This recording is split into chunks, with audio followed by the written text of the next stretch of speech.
Hello friends, welcome back to my channel. ఈరోజు మన వీడియోలో టాపిక్ ఏంటి అంటే ఫర్ లూప్స్ అయితే మాట్లాడుకుందాం అనమాట ఈరోజు. సో, ఈరోజు వీడియో అయితే చాలా చిన్నగా అయితే ఉంటదనమాట. సో, ఎందుకంటే ఫర్ లూప్స్ అనేది చాలా ఈజీ టాపిక్కే. నేను బేసిక్ ఫర్ లూప్ సింటాక్స్ దాంతో ఒక చిన్న ఎగ్జాంపుల్ అయితే చెప్తాను. సో, వైల్ లూప్ మీరు నిన్న వీడియో అయితే చూసే ఉంటారు. సో, సేమ్ వైల్ లూప్‌కి ఎలాగైతే మనం చేసామో సేమ్ ఫర్ లూప్ కూడా మనం అయితే అలాగే చేద్దాం.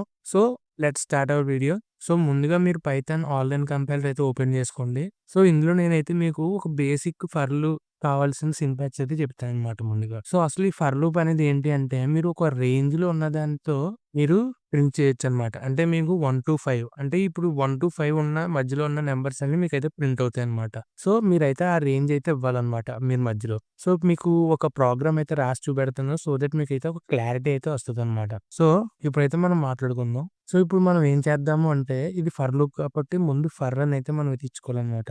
సో, ఫర్ ఇప్పుడు మనం ఎప్పుడు అనుకున్నట్టే ఏ అనేది అయితే ఒక ఇంటిజర్ కింద అయితే అనుకుందాం. So, A in range. So, మనకైతే ఒక రేంజ్‌లో అయితే ఉంటది. అంటే ఈ నంబర్ నుంచి ఆ నంబర్ మధ్యలో. సో, స్టార్టింగు మనం ఏ నంబర్ కావాలి? సో, 1 కావాలి. అండ్ కామా ఇవ్వండి. సో, కామా ఇచ్చి మీరు ఎండ్ నంబర్ ఎంత వరకు కావాలి? 5 వరకు కావాలి. సో, 5 అయితే ఇవ్వండి. సో, 1-5 మధ్యలో ఉన్న నంబర్స్ అన్నీ నాకు ప్రింట్ చేయాలి అనైతే మన ఇష్టం. అండ్ ఆ తర్వాతే మీరైతే ఇలాగ ఇవ్వండి. సో, ఇలాగ కాలన్ ఇచ్చిన తర్వాత ఇలాగ ఎంటర్ చేయండి. అండ్ నెక్స్ట్ ప్రింట్ బ్రాకెట్ అయితే ఇవ్వండి. అండ్ నెక్స్ట్ ఏ అయితే ఇచ్చుకోండి. సో, ఏ అని ఇచ్చిన తర్వాత రన్ మీద క్లిక్ చేశారనుకోండి. మీకు ఇలా 1, 2, 3, 4 ఇవన్నీ అయితే ప్రింట్ అవుతాయి. సో, మీరిక్కడ ఏమని ఇచ్చారంటే 1-5 అని ఇచ్చారంటే 5 అయితే ప్రింట్ అవ్వదు. మీరు 6 అని అయితే ఇస్తే 5 అయితే కూడా ప్రింట్ అవుద్దనమాట. సో, ఎండ్ నంబర్ అయితే కాలిక్యులేట్ చేయదనమాట ఇది. సో, 6 అని ఇచ్చారంటే 1-6 సో, 1 నుంచి 5 వరకు అయితే అన్నీ ప్రింట్ అవుతాయన్నమాట. సో, ఫర్ సపోజ్ మీరిక్కడ ఇలా 6 అని అయితే ఇచ్చారనుకోండి. ఇది ఆటోమేటిక్‌గా 0 నుంచి అయితే కాలిక్యులేట్ చేసుకుంటదనమాట. సో, ఇప్పుడు రన్ చేసి అయితే చూద్దాం. చూడండి. సో, 0 నుంచి అయితే కాలిక్యులేట్ చేసుకొని చూసారు కదా!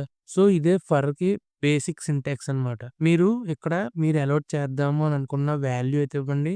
అండ్ ఇక్కడ ప్రింట్ చేయాలి. సో, ఇదే మనం వైల్ లూప్‌లో ప్రింట్ చేయాలంటే దీనికి మనం కండిషన్ అయితే లాస్ట్‌లో అయితే ఇవ్వాల్సి ఉంటుంది. కానీ ఈ ఫర్ లూప్ అయితే జస్ట్ మనం రేంజ్ ఫిక్స్ చేస్తే ఆ రేంజ్ మధ్యలో ఉన్న నంబర్స్ అన్నీ మనకైతే ఆటోమేటిక్‌గా ప్రింట్ అయిపోతాయన్నమాట. సో, ఇది ఫర్ లూప్ బేసిక్ స్ట్రక్చర్ అనమాట.